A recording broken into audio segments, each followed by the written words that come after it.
n'importe quelle batterie, je peux la charger ou la décharger à 3,7 volts, par exemple.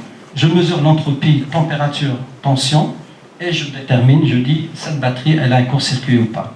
Voilà, donc on l'a breveté, évidemment, et donc on est en train justement de commercialiser, j'espère, cette technologie pour permettre aux batteries d'être un peu plus sûres.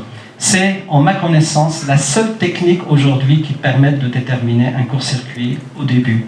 C'est-à-dire quand vous avez 10 microampères dans une batterie. Alors, la charge rapide, donc on a introduit, donc ça c'est une autre chose, hein, je veux dire, les gens qui font un peu d'électrochimie savent qu'une batterie est un système dit non linéaire.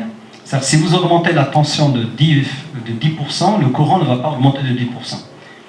Et donc la batterie se comporte des fois comme une diode, c'est-à-dire vous montez la tension, il y a un moment, vous avez du courant qui passe. D'accord? Donc c'est un système non linéaire. Et un ingénieur de Sony, en 1990, a dit eh ben, on va charger les batteries comme on remplit un réservoir d'essence d'une voiture. Constant. Courant constant. Et ça a été la plus grosse erreur qui a été faite dans le domaine des batteries. Et j'arrête pas de le répéter, et maintenant les gens commencent à dire oui, vous avez raison, monsieur Yuzami, effectivement, un système linéaire ne peut pas être traité par, enfin un système non linéaire comme la batterie ne peut pas être traité par un signal linéaire. C'est le b.a.-ba de la physique. D'accord? Donc c'est un monsieur brave de Sony qui a dit bon, pourquoi s'embêter, on va passer un courant constant, et puis voilà.